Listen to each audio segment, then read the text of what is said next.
dear students, the Rubisco Biology. Now today we are going to our new topic is the ECG as a electrocardiograph and the regulatory system of the cardiac activity, and third topic is the disorder of the circulatory system. Previously we studied about that the cardiac cycles. अपन ने cardiac cycles को पढ़ा था, उसी cardiac cycle के base पे अपन बात करेंगे आज ECG.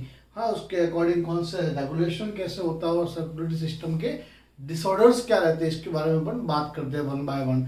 ओके, तो लेट्स स्टार्ट. सबसे पहले अपन फर्स्ट बात करते हैं अपन ECG. What do you mean by ECG? Electrocardiograph. एक तरह से आपकी मशीन है. ये मशीन क्या करता है, आपके जो हार्ट है उस हार्ट के अंदर जो बीट हो रही है, आपकी हार्ट बीट हो रही है, उस हार्ट बीट को मेजर करने का काम करता है ये, है ना. एक ग्राफ के ग्राफिकल रिप्रेजेंटेशन के फॉर्म में. तो ग्राफ कौन सा है, तो आपके सामने ये ग्राफ मैंने बनाया है. ये ग्राफ आपके इंडिकेट क्या कर रहा है, अपन को समझना पड़ेगा. इसका अपन ने नाम दे दिया PQRST के अंदर अपन ने इसको डिफरेंशिएट किया है. ठीक है, जो P है वो किसको इंडिकेट कर रहा है पता होना चाहिए. ये आपके डीपोलराइजेशन ऑफ द ऑरिकल्स किसको इंडिकेट कर रहा है, ये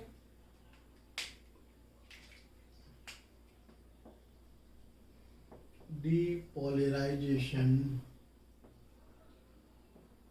ऑफ ऑरिकल्स, है ना. ऑरिकल्स के डीपोलराइजेशन मतलब ऑरिकल्स के कॉन्ट्रैक्शंस को इंडिकेट कर रहा है ये. तो अपन को पता है कि वैसे ऑरिकल्स का आपके कॉन्ट्रैक्शन का मेजर फंक्शन नहीं होता है, बट एक नर्व के बराबर थोड़ा बहुत कॉन्ट्रैक्शन होता है ये. ठीक है ना. तो ये अपन डीपोलराइज करने की कंडीशन है. यहाँ पे देख ले, कॉन्ट्रैक्शन कम है, डीपोलराइज कम हो रहा है, तो पिक थोड़ा कम है. जैसे ये डीपोलराइजेशन हो जाता है तो that's further lead to the contraction और डीपोलराइजेशन ऑफ द वेंट्रिकल्स.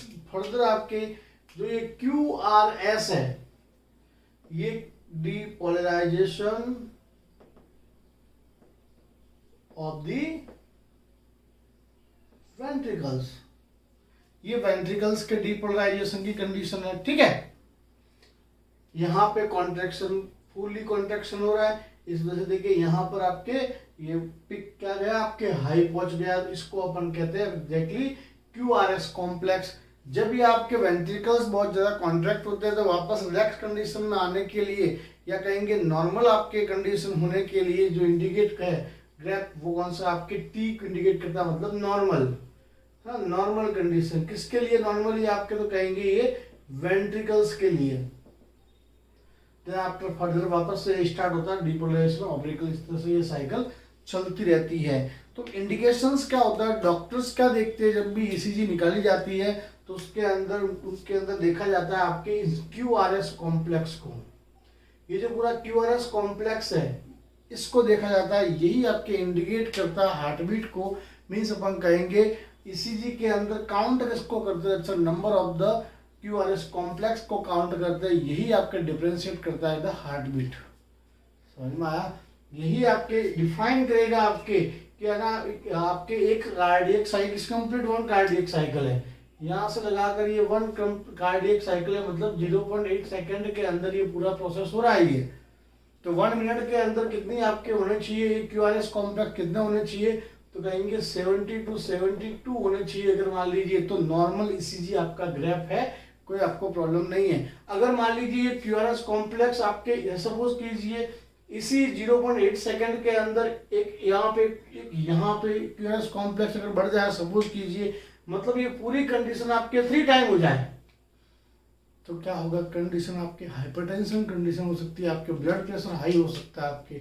ठीक है ना. तो ये ECG नापने का तरीका है, जो आप फर्दर आप स्टडी करोगे तो आप इसको समझोगे आगे. तो आई थिंक आपको ये समझ में आ गया होगा ECG क्या है ये आपके, और इसके क्या क्या अपने को समझ में आना चाहिए. एग्जैक्टली अपन बात करें कॉन्सेप्ट क्लियर होने चाहिए, और जब तक कॉन्सेप्ट क्लियर नहीं है MCQ आप सॉल्व नहीं कर सकते. चलिए नेक्स्ट बात करते हैं अपन regulation of cardiac activity. Cardiac activity क्या है, तो अपन एग्जैक्टली बात करें. वैसे तो देखा जाए तो हार्ट खुद का कंट्रोल उसके पास में होता है, मैंने कह सकते हैं ऑटो एक्साइटेबल ऑर्गन होता है.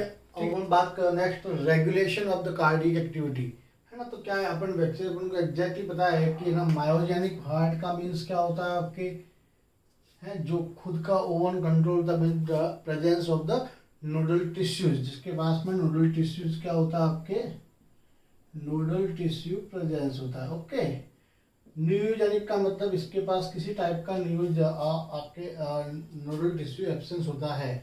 इस वजह से इस हार्ट को अगर आप बॉडी से बाहर रखें, हाँ बॉडी से अगर बाहर रख दिया जाए तो ये लिविंग रहता है, बट ये आपके कैसा रहेगा, नॉन लिविंग में मर जाएगा। ये आपके डिस्टर्ब हो सकता है, आपके लिविंग नहीं रह जाता, बट ये आपके बॉडी से अगर बाहर निकाला जाए तब भी आपके ये लाइव रहता है।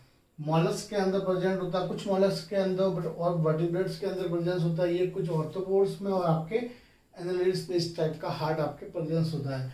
बट इसके अलावा भी है, इसके अलावा भी अगर देखा जाए तो हार्ट बीट को इंक्रीज करना, डिक्रीज करना कुछ हार्मोन्स और आपके नर्वस सिस्टम्स के हाथ में भी होता है। तो अगर बात करें वो कौन सा, मेडुला ऑब्लांगाटा, जो आपके कहेंगे एग्जैक्टली ऑटोनॉमिक नर्वस सिस्टम। सबको पता होना चाहिए कि ऑटोनॉमिक नर्वस सिस्टम बॉडी के खुद के कंट्रोल में नहीं होता है ना, जो ब्रेन के पूरे कंट्रोल में रहता है। अपन अपने अकॉर्डिंग जब भी फंक्शन नहीं करवा सकते हैं, ये खुद ऑटोनॉमिक, अब या कहेंगे एग्जैक्टली ये खुद अपना फंक्शन क्रिएट करता है। ठीक है, ये एक तरह से अपन कहेंगे टू पार्ट में डिवाइडेड, सिंपैथिक नर्वस सिस्टम, ये कहेंगे सेकंड आपके पैरासिम्पैथिक नर्वस सिस्टम। ध्यान दें, सपोज सिंपैथेटिक नर्वस सिस्टम से हार्ट को कोई मैसेज मिला तो सीधी हार्ट रेट क्या हो जाती है आपकी, इंक्रीज हो जाती है, मतलब हार्ट बीट क्या हो जाती है आपके, इंक्रीज हो जाएगी। अगर मान लो यहाँ से पीएनएस से कोई अगर हार्ट को इन्फॉर्मेशन मिली तो सीधी हार्ट रेट क्या हो जाती है आपके, डिक्रीज हो जाती है। बस इतना ध्यान रखना, ज़्यादा इसमें कुछ नहीं समझना है, समझ में आ गया ना आपको। या इसको वेगस नर्व के थ्रू भी अपन ये करवा सकते हैं, ये हो सकता है ये। इसके अलावा केमिकल मैसेंजर्स के थ्रू भी आपके हार्ट बीट लो या हाई हो सकती है। तो कौन से आपके, तो कहेंगे एड्रिनल मेडुला है ना, एड्रिनल ग्लैंड्स के आपके टू पार्ट होते हैं, मेडुला और कॉर्टेक्स। तो मेडुला पार्ट से आपके हार्मोन निकलते हैं, टू आपके एपिनेफ्रिन और दूसरा आपके nor epinephrine. Epinephrine mean that the epinephrine और नॉर एपिनेफ्रिन का मतलब एड्रेनलिन और नॉर एड्रेनलिन, ठीक है ना। और थर्ड आपके किसी बुक में आपको ये भी शो मिलेगा थायराइड ग्लैंड्स। तो इसके थ्रू भी आपके क्या हो जाती है, जब भी ये ब्लड के अंदर आपके कहेंगे इमरजेंसी सिचुएशन के अंदर ये रिलीज होता है ब्लड के अंदर, और तुरंत आपकी हार्ट बीट को बढ़ा देता है ना, बढ़ता है ना, कोई कुत्ता पीछे बढ़ जाता है तो ऐसी कंडीशंस के अंदर। तो एक तरह से अपन कहेंगे हार्ट बीट को या क्या करेगा, यहाँ पे भी इंक्रीज करने का काम करेगा। बिल्कुल आलतू फालतू कुछ बातें नहीं करनी है, कॉन्सेप्शनल बातें क्या है, यही इसी बेस पे आपके एमसीक्यूज बनते हैं, ठीक है ना। जब तक ये आपके कॉन्सेप्ट क्लियर नहीं होंगे तब तक मजा नहीं आएगा। ठीक, बात करते हैं अपन डिसऑर्डर, है ना, क्या है आपके डिसऑर्डर के बारे में बात करते हैं कि सर्कुलेटरी सिस्टम के डिसऑर्डर क्या है। तो फर्स्ट डिसऑर्डर की बात करते हैं हाई ब्लड प्रेशर, मतलब कि बीपी का बढ़ना। ब्लड प्रेशर नॉर्मल कितना होता है आपके 120, ये आपके सिस्टोलिक प्रेशर है, पता है ना, ये आपके डायस्टोलिक प्रेशर है। कार्डियक साइकिल के अंदर अपन ने अच्छे से देखा था। तो नॉर्मल ब्लड प्रेशर आपके ये कंडीशंस के अंदर होता है, ठीक है। अगर मान लीजिए ब्लड का प्रेशर वॉल पर अगर बढ़ जाए, कितना आपके 150 to 90, अगर इतना आपके सिस्टोलिक और डायसिस्टोलिक प्रेशर बढ़ जाता है तो उस कंडीशन को कहेंगे हाइपरटेंशन, या कहेंगे बीपी बढ़ गई, बीपी हाई। अगर ये कम हो जाए बीपी लो, मतलब 100 to 50, तो अपन कहेंगे हाइपोटेंशन कहेंगे इसको। एग्जैक्टली इसका नॉर्मल कितना होता है आपके 120 to 80, ठीक है ना। ये बहुत सारे रीजंस की वजह से होता है। आपके मान लो एंजाइटी है या कोई बहुत टेंशन है, उसकी वजह से भी आपके ब्लड प्रेशर हाई और लो हो सकता है। फिर कॉरोनरी आर्टरी डिजीज, ये कहाँ प्रेजेंस होती है, या कहेंगे पहले तो ये आर्टरी होती कहाँ है, तो presence in the blood heart को ब्लड सप्लाई करने के लिए आपके आर्टरी प्रेजेंस होती है। और देखिए ये डिजीज का नाम ही क्या दिया अपन ने, कॉरोनरी आर्टरी डिजीज, मतलब एथेरोस्क्लेरोसिस। सपोज कीजिए, ध्यान दे, ये आपके कॉरोनरी आर्टरी डिजीज है। ऐसे पर्सन जो calcium ion, fat and cholesterol अगर ज्यादा अगर ले रहे हैं रिक्वायरमेंट के अलावा, जो रिक्वायरमेंट उसको लेना पड़ेगा, रिक्वायरमेंट के अलावा भी ये ज्यादा कोई ले रहा है तो वो आपकी बॉडी के अंदर जाकर क्या हो जाता है, आपके इस कॉर्नरी आर्टरीज के अंदर जाके इस तरह से ये जमा हो जाता है यहाँ पर, और इस तरह से धीरे धीरे इस आर्टरीज की कहेंगे अपन एडजस्टेड विडनेस को नैरो कर देते हैं, है ना। जब नैरो हो जाती है तो ब्लड प्रेशर बढ़ता है, और जब ब्लड प्रेशर बढ़ेगा तो धीरे धीरे आपका जो हार्ट है वो काम करना आपके फास्ट कर देगा। फास्ट करते करते एक दिन ऐसा होता है कि आपकी डेथ भी हो सकती है।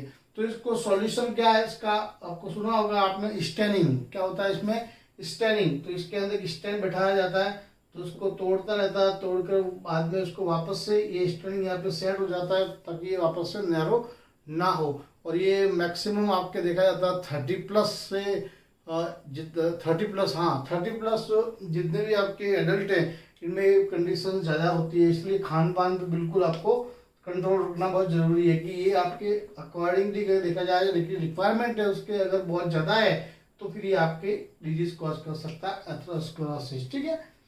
एंजाइना पेक्टोरिस की बात करें तो ये कहाँ पे आपके हार्ट मसल्स के अंदर आपके ऑक्सीजन की कमी हो जाए, हार्ट की जो मसल्स है उसके अंदर ऑक्सीजन की कमी हो जाए तो प्रॉपर फंक्शनिंग नहीं करेगी, उसको अपन कहेंगे एंजिना पेक्टोरिस। आपके मसल्स प्रॉपर आपके कॉन्ट्रैक्ट नहीं होंगे तो ब्लड पंप नहीं करेगा ना, ब्लड पंप नहीं कर पाएगा तो आपके हार्ट बीट क्या हो जाएगी, लो आ जाएगी एक तरह से, ठीक है ना।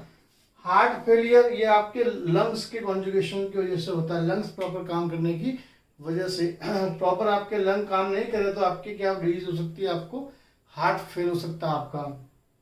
स्ट्रोक, थ्रोम्बोसिस, अगर आपके ब्रेन के अंदर क्या हो, आपके ब्रेन के अंदर आपके क्लॉट हो जाए, ब्रेन के अंदर जो ब्लड वेसल है उसमें क्लॉट हो जाए तो भी आपके हार्ट फेल हो सकता है, उसको अपन कहेंगे स्ट्रोक। क्या कहेंगे अपन, स्ट्रोक सुना होगा आपने। कार्डियोमेगली मतलब enlargement of the heart, heart का आपका जो कहेंगे फैटी, आपका जो हार्ट कैसा हो जाए, फैटी हो जाए, या अपन कहेंगे उसको इनलार्जमेंट ऑफ हार्ट या कार्डियोमेगली कहेंगे। होप सो आपको ये समझ में आ गया होगा, ECG disorder of the circulatory system और रेगुलेशन ऑफ कार्डियक सिस्टम, ठीक है। तो बिल्कुल पढ़ते रहिए, कनेक्टेड रहिए। नेक्स्ट अपन क्लास के अंदर बात करेंगे एक्सक्रीटरी सिस्टम के बारे में। ओके, टेक केयर, मिलते हैं।